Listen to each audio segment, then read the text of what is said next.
अस्सलाम वालेकुम पाकिस्तान, आप देख रहे हैं स्पोर्ट्स बज़ में हूं वसीम लियाकत। आज हम बात करेंगे ओडीआई रैंकिंग के हवाले से जो कि जारी हो चुकी है। बाबर आजम एक बार फिर पहली पोजीशन बरकरार रखने में कामयाब हो चुके हैं। ओडीआई रैंकिंग में दूसरी पोजीशन पर हैं शुभमन गिल, तीसरी पोजीशन पर हैं विराट कोहली। अगर बॉलिंग की बात की जाए तो साउथ अफ्रीका के किशफ महाराज पहली पोजीशन बरकरार रखने में कामयाब हुए हैं, जबकि 9वीं पोजीशन पर हैं शाहीन शाह आफरीदी। बाबर आजम 824 पॉइंट्स के साथ पहली पोजीशन बरकरार उनकी हो चुकी है। एक दफ़ा फिर आ चुकी, पहले बरकरार नहीं रख पाए थे। अब बाबर आजम इस पोजीशन पर कब तक बरकरार रहेंगे, ये एक सवालिया निशान है। और मैं समझता हूं कि ये जो रेटिंग का धंधा है ये एक गोरख धंधा है, इसको समझने की ज़रूरत है। हमने वर्ल्ड कप में ना हमारी पाकिस्तान की टीम ने अच्छा परफॉर्म किया, ना पाकिस्तान के उन हाई रैंकिंग बल्लेबाजों ने अच्छा परफॉर्म किया जो कि ओडीआई की रैंकिंग में टॉप पोजीशंस पर थे।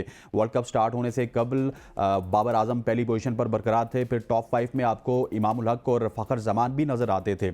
इसके अलावा पाकिस्तान टीम की अगर ओडीआई रैंकिंग की बात की जाए तो पाकिस्तान टीम भी वर्ल्ड कप से कबल कभी पहले नंबर पे होती थी, कभी दूसरे नंबर पे होती थी और कभी तीसरे नंबर पे होती थी। लेकिन असल में ये जो रैंकिंग होती है ये आपके 2-3 साल 4 साल के जितने भी मैचेस होते हैं उनके पॉइंट्स को मिलाकर बनती है। और पाकिस्तान ने पिछले 3-4 साल में कुछ ज़्यादा क्वालिटी अपोजिशंस के खिलाफ ओडीआई क्रिकेट नहीं खेली। हमने ज़्यादातर क्रिकेट वेस्ट इंडीज़ के खिलाफ खेली, जिम्बाब्वे के खिलाफ खेली, श्रीलंका के खिलाफ खेली और साउथ अफ्रीका की उस टीम के खिलाफ खेली जो उस वक्त थोड़ा सा लड़खड़ा रही थी, और इसी वजह से हमारे पॉइंट्स अच्छे थे। जब हमारे पास तगड़ी अपोजिशन आई, हमारा सामना तगड़ी अपोजिशन के खिलाफ हुआ, तो वहाँ पर पाकिस्तान की टीम मुश्तरका तौर पर फेल होती हुई नजर आई। बाबर आजम वर्ल्ड कप में रन्स बनाने में नाकाम रहे, इमामुल हक वर्ल्ड कप में रन्स बनाने में नाकाम रहे, फ़खर जमान पहले नाकाम रहे और फिर उसके बाद उन्होंने न्यूजीलैंड के खिलाफ मैच में कम बैक किया, जहाँ पर उनके फायरी रन्स ने पाकिस्तान को जो उम्मीदें थी पाकिस्तान की सेमीफाइनल पहुंचने की वो बरकरार रखी, लेकिन बाद में पाकिस्तान जाकर अपना अगला मुकाबला हार गया। सो ये रैंकिंग है, इसके ऊपर ज़्यादा नहीं जाना चाहिए। सिर्फ ये है कि बाबर आजम के ऊपर अब लाजमी हो चुका है कि वो अगर ओडीआई के नंबर 1 बल्लेबाज हैं तो वो नंबर 1 की तरह हर टीम के खिलाफ परफॉर्म भी करें। बाबर आजम की आखिरी सेंचुरी 2019 के वर्ल्ड कप में थी, उसके बाद 2023 के वर्ल्ड कप में वो सेंचुरी बनाने में नाकाम रहे। सिर्फ कुछ 50s थी, लेकिन वो 50s भी उनकी इतनी ज़्यादा कन्विंसिंग नहीं थी। इसके अलावा पाकिस्तान की तमाम तर टीम फेल रही। एक बार फिर हमारी तरफ से मुबारक ज़रूर, लेकिन बाबर आजम को अब रिजल्ट प्रोड्यूस करने होंगे। अगर सिलेक्शन की बात की जाए दौरे न्यूजीलैंड के हवाले से, तो सिलेक्शन के ऊपर अब बहुत ज़्यादा सवालिया निशान खड़े हो चुके हैं। शाहीन शाह आफरीदी की क़यादत में 17 रुकनी स्क्वाड में 3 विकेट कीपर मौजूद हैं, 5 ओपनर्स मौजूद हैं, इसके अलावा 6 बॉलर्स मौजूद हैं, 2 स्पिनर्स मौजूद हैं और 2 ऑलराउंडर्स मौजूद हैं। क्या बाबर आजम और मोहम्मद रिजवान ओपनिंग करेंगे, ये भी एक सवालिया निशान है, क्योंकि पिछले 2 साल से बाबर आजम और मोहम्मद रिजवान ही टीम की ओपनिंग को संभाले हुए हैं अगर T20 क्रिकेट की बात की जाए। इसके अलावा साइम अयूब मौजूद हैं, फ़खर जमान मौजूद हैं और साहिबजादा फरहान मौजूद हैं। इन तीनों में से किससे ओपन करवाया जाएगा, किससे मिडल ऑर्डर की पोजीशन पर बल्लेबाजी करवाई जाएगी, ये अब एक सवालिया निशान है। इसके अलावा अगर मिडल ऑर्डर देखा जाए पाकिस्तान का, तो वो हमें काफ़ी ज़्यादा नाकाम नज़र आता है, क्योंकि अगर बाबर आजम और रिजवान को हम पीछे धकेलेंगे तो उनके पास ये भी आर्गूमेंट होगा कि हम काफ़ी अरसे से T20 क्रिकेट में ओपनिंग में परफॉर्म कर रहे हैं, तो इस वजह से शायद हम मिडल ऑर्डर में परफॉर्म नहीं कर सके। तो मिडल ऑर्डर को बिल्कुल ही मद्देनज़र नहीं रखा गया वहाब रियाज और कामरान अकमल एंड कंपनी की जानिब से। इसके अलावा अगर पाकिस्तान की बॉलिंग की बात की जाए तो बॉलिंग थोड़ा सा स्ट्रॉन्ग नज़र आ रही है। शाहीन शाह आफरीदी की क़यादत में वसीम जूनियर भी बॉलिंग लाइनअप में मौजूद, हारिस रऊफ भी बॉलिंग लाइनअप में मौजूद है। इसके अलावा आमिर जमाल, जमान खान और मेरा ख्याल है कि जमान खान भी मौजूद हैं और अब्बास आफरीदी, उनको भी शामिल किया गया। और अगर पाकिस्तान के स्पिन डिपार्टमेंट को देखा जाए तो वहाँ पर उसामा मीर भी मौजूद हैं, अबरार अहमद भी मौजूद हैं। T20 में पाकिस्तान की कारकर्दगी हमेशा से अच्छी रही है, लेकिन ये बहुत सारे सवालात हैं जिनका जवाब आज हम तलाश करेंगे और मैं उम्मीद करता हूँ कि इन फ्यूचर पाकिस्तान टीम जब खेलेगी तो इनके जवाब आपको उनकी परफॉर्मेंस से मिलेंगे, क्योंकि पाकिस्तान का मिडल ऑर्डर बिल्कुल ऐसा नहीं लग रहा कि जो कि पाकिस्तान को संभाला दे सकता है अगर बाबर और रिजवान ने ओपनिंग की। अगर उनको मिडल ऑर्डर में शिफ्ट किया गया तो फिर उनकी परफॉर्मेंसेस क्या रहेंगी, ये एक सवालिया निशान। इसके अलावा ऑस्ट्रेलिया टूर के हवाले से खबरें ये हैं कि खुरम शहजाद जो कि इंजरी का शिकार है, उनके हवाले से कुछ खबरें आई हैं, क्योंकि दर्द वगैरह उनको निकल गया है। अब ये दर्द हकीकत में निकला है या नहीं निकला, ये एक और सवाल है जिसके जवाबात हम तलाश करने की कोशिश करेंगे। और अब ये लग रहा है कि खुरम शहजाद की जगह हसन अली को टीम में शामिल किया जाएगा, फिर फ़हीम अशरफ जो कि बहुत ही ज़्यादा मीडिया के दबाव का शिकार हैं। उनकी जगह किसी स्पिनर को टीम में डाला जा सकता है। जहां तक विकेट कीपर बल्लेबाज सरफराज अहमद का ताल्लुक है, उनका मुकाबला भी रिजवान के साथ है, लेकिन खबर यह है कि सरफराज अहमद को शायद बरकरार रखा जाए। इसके अलावा कोई बड़ी चेंजेस नहीं होंगी दौरे ऑस्ट्रेलिया में। इसके अलावा हम प्रोग्राम में बात करेंगे ऑडियो लीक के हवाले से, क्योंकि कल हमने ऑडियो लीक को टच ज़रूर किया, लेकिन सिलेक्शन की वजह से कुछ ज़्यादा टच नहीं कर सके। ज़का अशरफ की मुबैना ऑडियो लीक आई है और उसमें ज़का अशरफ बाबर आजम एंड कंपनी के हवाले से बात करते हुए कह रहे थे कि ये कोई 8 प्लेयर्स हैं जो कि तलहा रहमानी नामी एक शख्स के साथ एसोसिएटेड हैं। ये टीम में ग्रुप्स बनाते हैं और उन ग्रुप्स की शक्ल में टीम को लेके जाते हैं। इसी वजह से हसन अली और शादाब खान वर्ल्ड कप में परफॉर्म नहीं कर रहे। और उन्होंने बरमला इस बात का इजहार किया कि रिजवान को भी कप्तान ना बनाने का यही एक मंतक थी, यही एक वजह थी कि वो तलहा रहमानी के करीब थे और हम इस सोच में थे कि अगर उनको कप्तान बना दिया जाए तो शायद वो टीम में ग्रुपिंग को बरकरार रखेंगे। और एज ए चेयरमैन मेरा ख्याल है कि वो इस तरह की तमाम तर चीज़ें सोच सकते हैं। ख़वातीन और हज़रात, इसी तमाम तर टॉपिक के ऊपर बात करेंगे। जी, तो हमारे साथ मौजूद हैं senior sports journalist Shakir Abbasi साहब इस्लामाबाद से वीडियो लिंक पर, और साथ ही कराची से हमें ज्वाइन कर रहे हैं टेलीफोन कॉल पर इमरान सिद्दीक साहब। आप दोनों मेहमानों को खुश आमदीद कहते हैं। शाकिर, आपसे स्टार्ट करते हैं। आज बाबर आजम एक बार फिर ओडीआई रैंकिंग में पहले नंबर पर आ गए हैं। क्या कहेंगे? उनको रैंकिंग तो वापस मिल गई, लेकिन परफॉर्मेंसेस उनके बल्ले से नहीं आ रही। देखिए, रैंकिंग और नंबर 1 पे मैं ज़ाती तौर पर कभी भी बिलीव नहीं करता। आपका बैट बात करें, आपका बैट अगर टीम को मैच जिताता है, आपकी इनिंग्स जो है वो मैच विनिंग नॉक हैं, तो आप नंबर 1 है। अगर आप मैच विनर नहीं हैं, आप मुश्किल वक्त में टीम को उसकी जो है वो आप पे जब टीम तकिया कर रही होती है, आप पे भरोसा, आप पे सारा उसका इन्हिसार होता है, और वहाँ अगर आप फ्लॉप हो जाते हैं, जिस तरह हम देख रहे हैं अभी पर टेस्ट में भी हमने देखा, इससे पहले भी, तो ये चीज़ें इतनी मैटर नहीं करती। मैं समझता हूँ कि रैंकिंग से ज़्यादा आपकी मैच विनिंग परफॉर्मेंस मैटर करती है। रैंकिंग से ज़्यादा आपकी मैच विनिंग कंसिस्टेंसी जो है वो मैटर करती है। और मैं समझता हूँ, ठीक है, बाबर आजम रैंकिंग भी बहुत सारी जगहों पे मैटर करती होगी, उस पर हम उसको मुबारकबाद भी देते हैं। कैप्टनसी चली गई, लेकिन नंबर 1 पोजीशन उनकी बरकरार है। लेकिन मैं समझता हूँ कि इस नंबर 1 पोजीशन को वो एक मैच विनिंग परफॉर्मेंस और मैच विनिंग पोजीशन और मैच विनिंग एक जो उनकी एबिलिटी है उसके अंदर ट्रांसफॉर्म करें तो ये ज़्यादा अच्छा होगा। पाकिस्तान क्रिकेट का इसमें फ़ायदा है। ये जो बराए नाम किस्म की नंबर 1 पोजीशन है, ये ज़्यादा उनके लिए तो शायद बाबर आजम के लिए पर्सनल माइलस्टोन हो सकता है, लेकिन पाकिस्तान क्रिकेट के लिए कोई ज़्यादा अफसोसमंद नहीं रही। तो हम तो उनसे ये तवक्को करेंगे कि वो बेशक नंबर 5 पर रहें, लेकिन नंबर 1 मैच विनिंग रहे पाकिस्तान के लिए। इमरान, आपकी तरफ आऊँगा। रात को एक स्पेस पे भी मौजूद थे, वहाँ पे भी यही बात हो रही थी कि हमारे यहाँ सिर्फ प्लेयर को प्रेज़ किया जाता है जी कि ये नंबर 1 है, ये हमारा किंग है, ये हमारा फ्ला है, लेकिन as far as performances is concerned, performances matter करती हैं और हर क्रूशल स्टेज पे हम और हमारे प्लेयर्स जो है वो परफॉर्मेंसेस एज ए टीम भी और एज ए प्लेयर भी देने से कासिर रहते हैं। बिल्कुल, देखें, ये रैंकिंग सिस्टम जो है, पहले तो इसी में फ्लॉज हैं, तो इसमें इम्पैक्ट जो है और ये सारी चीज़ें काउंट नहीं होती। आप अगर हर मैच में 50 रन, 60 रन, 70 रन कर रहे हैं तो आप नंबर 1 बन सकते हैं। ये बहुत सारे इसमें फ्लॉज हैं। दूसरा, ये इसको हम बिल्कुल ही इरेलीवेंट तो नहीं कह सकते, लेकिन ये है कि इसमें एक प्लेयर का जो मोराल होता है उसको बुलंद करने के लिए या एक कंपटीशन का माहौल बनाने के लिए ये काम आ सकती है। लेकिन अगर आपकी टीम नहीं जीत रही है और आप नंबर 1 पे हैं तो इसका कोई फायदा नहीं है। आप नंबर 1 जब ही अच्छे लगते हैं जब आप अपनी टीम के लिए कंट्रीब्यूट कर रहे हो, जब आप अपनी टीम के लिए मैचेस जीत रहे हो, तो तब तो अब मुझे यकीन है कि बाबर आजम भी इसको सेलिब्रेट नहीं करते होंगे, क्योंकि उनको पता है कि ये रैंकिंग काफी अर्से से उनके पास है, लेकिन ये इतना फायदा नहीं दे पा रही है टीम को। तो उम्मीद करते हैं कि जो आने वाले मैचेस हैं, और अब तो उनके ऊपर कप्तानी का भी कोई दबाव नहीं, हमने देखा थोड़ा सा प्रेशर में भी नजर आया। T20 वर्ल्ड कप में उनसे परफॉर्म नहीं हुआ, एशिया कप में उनसे परफॉर्म नहीं हुआ, नेपाल के खिलाफ अगर सेंचुरी निकाल दें, और अगर वर्ल्ड कप में देखें तो वहां उनसे कोई सेंचुरी स्कोर नहीं हो सकी। तो थोड़ा सा अब उनके ऊपर से प्रेशर भी हटेगा, तीनों फॉर्मेट की उनसे कप्तानी भी ले ली गई है।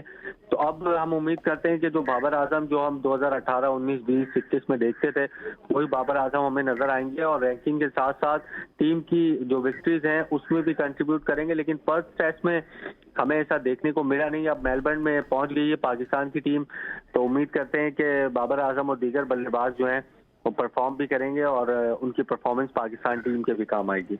शाकिर, क्या समझते हैं, बड़ा रेलिवेंट पॉइंट है इमरान की जानिब से, लेकिन मुझे ये भी बताइएगा कि उन्होंने 3-4 साल पिछली बात की कि 18, 19, 20, 21 वाला बाबर आजम हमें चाहिए।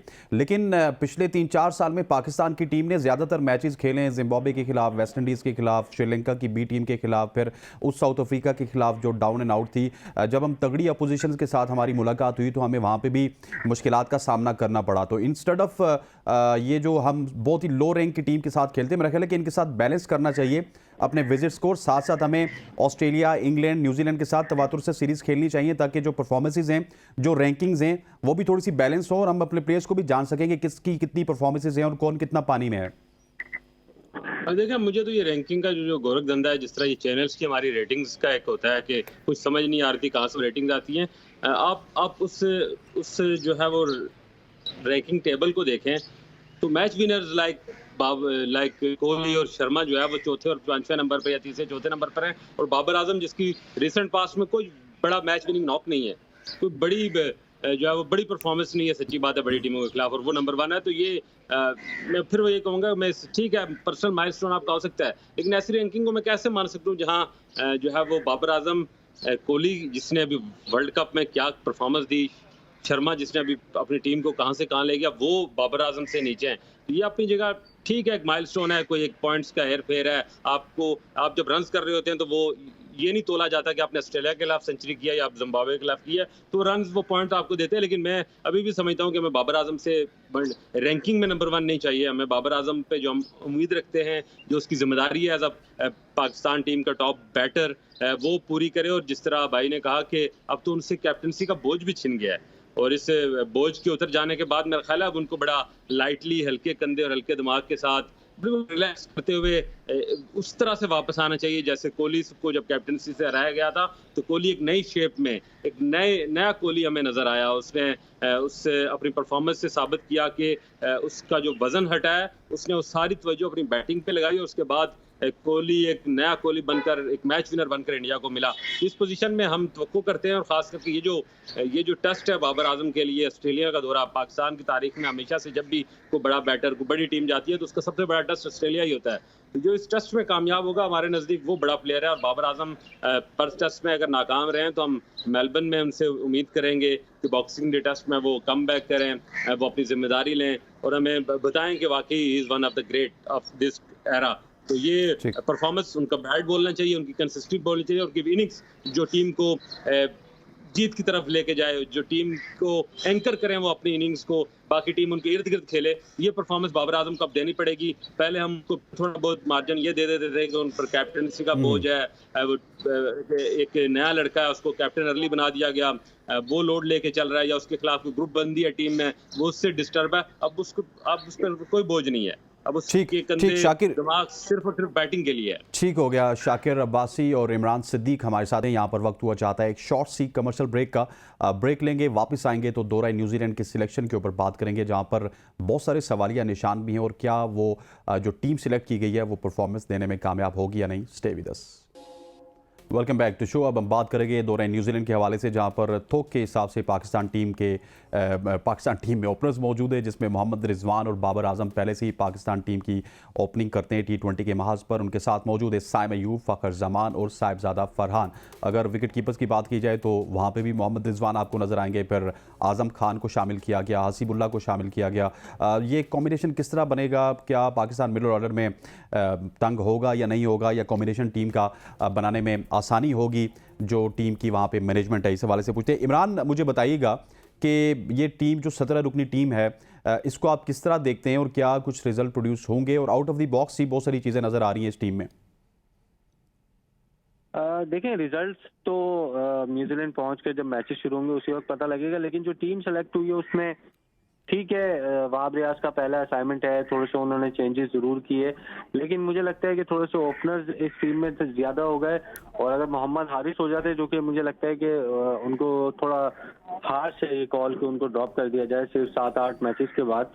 लेकिन मसला सबसे बड़ा ये है कि हमारी जो डोमेस्टिक क्रिकेट है उसमें टॉप ऑर्डर जो है, टॉप ऑर्डर के जो खिलाड़ी हैं वो परफॉर्म कर रहे हैं। मिडिल ऑर्डर से आपको इफ्तिखार या आजम खान के अलावा और कोई चॉइस आपको मिल नहीं रही। अब मुझे बताइए, बाबर और रिजवान इस टीम में मौजूद हैं तो फिर इररेलेवेंट हो जाता है कि आप मोहम्मद हारिस को सिलेक्ट करें या फिर साइम अयूब को सिलेक्ट करें या साहिबजादा फरहान को सिलेक्ट करें, या तो फिर आप बाबर और रिजवान की पोजीशन चेंज हो, ये आप नौजवान से एक्सपेक्ट नहीं कर सकते कि वो आकर पूरा डोमेस्टिक सीजन जो है वो ओपनिंग में खेले और फिर उसके बाद वो आकर उसको जब इंटरनेशनल टीम जो कि उससे ज़्यादा सख्त क्रिकेट है, उससे ज़्यादा टफ कंडीशंस हैं, उसमें आप उसको बोलें कि मिडिल ऑर्डर में आप बैटिंग करें, तो ये थोड़ा सा मुझे लगता है कि रेलेवेंट है। अगर आपने ये फैसला किया है कि साइम और हारिस और साहिबजादा फरहान और फखर जमान इनको अपनी टीम में शामिल करना है, तो फिर आपने एज अ ओपनर ही खिलाना है उनको, वरना आप उनको बोलें कि भाई आपने वेट करना पड़ेगा जब तक रिजवान और बाबर ओपनिंग कर रहे हैं। अब अगर आप माजी में चले जाते हैं, कभी जिंदगी में हमने ऐसी कोई मिसाल नहीं देखी कि सईद अनवर को कहीं पे मिडिल ऑर्डर में बैटिंग करना पड़ी हो, या फिर मैथ्यू हेडन ने कहीं बैटिंग की हो मिडिल ऑर्डर में, या फिर मार्कस स्कॉटिक ने कहीं पे मिडिल ऑर्डर में बैटिंग की हो। भाई ओपनर एक डेजिग्नेटेड पोस्ट है, वहां पर सिर्फ ओपनर ही खेलता है। आप शाहीन शाह अफरीदी को, ये इसी तरह है कि आप शाहीन शाह अफरीदी को कहें कि स्पिन विकेट है तो आप स्पिन करा लें, ओपनर ऐसे नहीं चलते। मेरा ख्याल है कि पाकिस्तान क्रिकेट बोर्ड और वहाब रियाज जो कि चीफ सिलेक्टर हैं, कल उनसे ओपनिंग के हवाले से 2 सवाल हुए, दोनों मरतबा उनके जवाबात जो है वो मुख्तलिफ थे। इसका मतलब वो खुद ही कंफ्यूज हैं कि हम बाबर या रिजवान को हटाएं या नए ओपनिंग प्लेयर के साथ जाएं। आपने एक फैसला अभी करना है कि 2024 का जो T20 वर्ल्ड कप है उसमें आपने बाबर और रिजवान के साथ ओपनिंग पे जाना है, तो फिर कंटिन्यू कीजिए, उन्हीं को खिलाते रहिए, फिर आपको तजुर्बात की जरूरत नहीं है। और अगर आपने ये फैसला किया है कि वेस्ट इंडीज और अमेरिका में जो वर्ल्ड कप हो रहा है उसमें आप साइम, फखर या हारिस में से किसी के साथ जाएंगे, तो फिर आपने उनको अभी से खिलाना है। ये 2 तरफा पॉलिसी और ये परफॉर्मेंस बेस्ड पॉलिसी, दोहरा मयार नहीं होना चाहिए। नाकाम हुए तो उनको खिला देंगे और साइम और हारिस नाकाम हुए तो उनको खिला देंगे। जिसको भी मौका देना है पूरा मौका दीजिए और उनको ये टास्क दीजिए कि 2024 में आप हमारे ओपनर होंगे वर्ल्ड कप में, ताकि उनके ऊपर भी एक मतलब एक तैयारियों के लिए टास्क हो, उनके ऊपर भी एक जिम्मेदारी हो। अच्छा शाकिर, आपकी तरफ आता हूँ, बड़ा रेलिवेंट पॉइंट है इमरान की जानिब से, और आज से 1 महीना पहले यही वहाब रियाज हमें ये बता रहे थे कि साहिबजादा फरहान को इस वजह से हम नहीं लेके जा रहे कि ऑलरेडी साइम अयूब वहाँ पे मौजूद है। फिर T20 की टीम में 5 ओपनर्स का होना, विकेट कीपर्स इतने ज़्यादा होना और हारिस का ड्रॉप होना, शादाब का चलें इंजरी की वजह से ड्रॉप हुए, तो किस तरह देख रहे हैं ये तमाम तर सिलेक्शन को? और मुझे बड़ा रेलिवेंट पॉइंट लगा कि कभी हमने ये कहा सईद अनवर को कि आप जो है आके 5वें नंबर पर या 6ठे नंबर पर बैटिंग कर लें। आजकल तो ऐसे ही हो रहा है कि ओपनर को आप मिडिल ऑर्डर पे खिला रहे हैं, मिडिल ऑर्डर वाले जाके ओपन कर रहे हैं। देखिए मेरा ख्याल में ये जो टीम सिलेक्शन है इसमें अगर सबसे ज़्यादा को सामने चीज़ ज़्यादा वाज़े नज़र आ रही है तो वो सिलेक्टर्स की कन्फ्यूजन है। वो बिल्कुल कंफ्यूज नज़र आ रहे हैं कि किसको सिलेक्ट करना है, किस बुनियाद पे सिलेक्ट करना है, किसको किस पोजीशन पे सिलेक्ट करना है। और हमें जब टॉप ऑर्डर के लिए हमें अगर 3 या 4 लोगों को सिलेक्ट करना है तो 6 को कैसे उन 3 में से 3-4 को उठाना है, ना कि 6 के 6 को ही लेके आ जाना है। तो ये उनकी कन्फ्यूजन नज़र आई। अब उन्होंने 2-3 चीज़ें इसमें मुझे लगा देखी। एक तो वो एक नए असाइनमेंट के साथ अगर तो उन्होंने ये टीम सेलेक्ट की है और जो कैप्टन है शाहीन शाह अफरीदी, उनको ये मैंडेट और ये एतमाद भी दिया गया कि वो अपनी जो टॉप ऑर्डर है उसकी जो बैटिंग पोजीशन है, जिस तरह रिजवान और बाबर ओपन कर रहे हैं, तो उसको ये अगर एतमाद दिया गया कि वो रिशफल करेंगे, इनको नीचे लेके आएंगे, इनकी पोजीशन चेंज करेंगे, क्योंकि फखर, फरहान, साइम, इनको आप नीचे नहीं खिला सकते। ये आपके ओपनर हैं, आपका एक टॉप 3 के अलावा इनकी कोई पोजीशन बनती नहीं है। मुझे ये भी नहीं समझ आ रही कि आप जब हारिस को एक वनडे वर्ल्ड कप के लिए आप उसको कीपर लेके जाते हैं जो T20 स्पेशलिस्ट है, और जब T20 के लिए आप तैयारी कर रहे हैं तो आपके प्लान का हिस्सा नहीं है।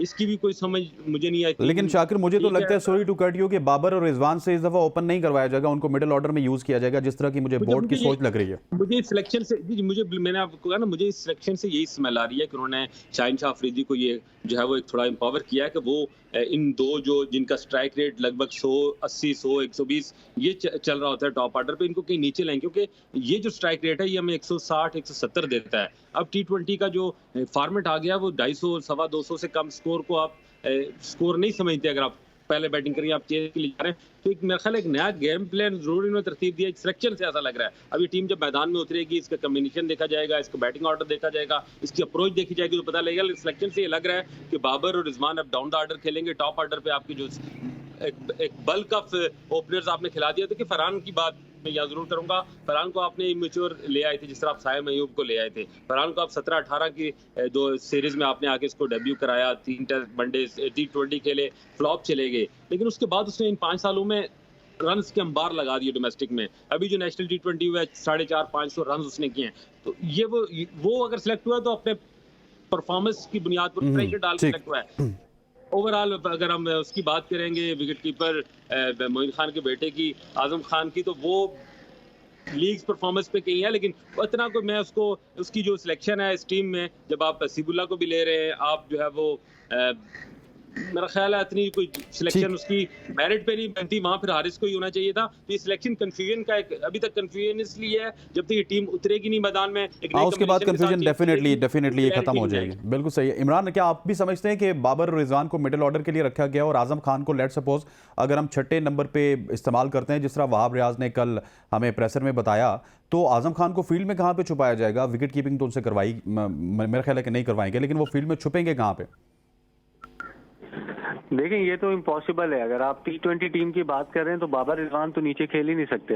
अगर आप लेट सपोज कि अगर आप हारिस और साइम से ओपनिंग करा रहे हैं तो आपके फखर नंबर 3 पे हैं, तो T20 क्रिकेट में चौथे पांचवे पे रिजवान बनते ही नहीं है। देखिए, इनका सबसे बड़ा प्रॉब्लम यही है कि रिजवान और बाबर ने अगर खेलना है तो वो ओपनर या वन डाउन ही खेल सकते हैं दोनों।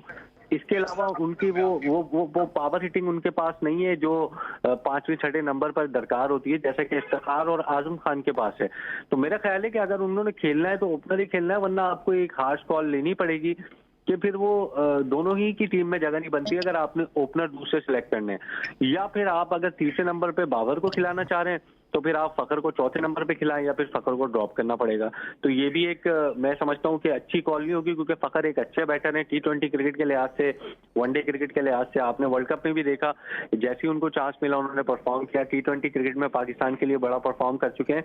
तो सबसे बड़ा प्रॉब्लम पाकिस्तान को यही आ रहा है कि ओपनर हमारे डोमेस्टिक क्रिकेट से अच्छे आ रहे हैं, लेकिन बाबर और रिजवान को हम किस तरह से अकोमोडेट करें T20 टीम में, ये सबसे बड़ी मैं समझता हूँ कि इम्तिहान है सिलेक्टर्स के लिए। क्योंकि कोई भी जो सिलेक्टर होगा, चाहे वो वहाब रियाज हो चाहे कामरान अकमल हो, वो ये कॉल लेते हुए 10 मरतबा सोचेंगे कि बाबर को क्या और रिजवान को T20 टीम से ड्रॉप किया जाए। आपको पता होगा अफगानिस्तान के खिलाफ सिर्फ रेस्ट कराया गया था रिजवान और बाबर को, कितना शोर मचा था, सोशल मीडिया पर हंगामा था।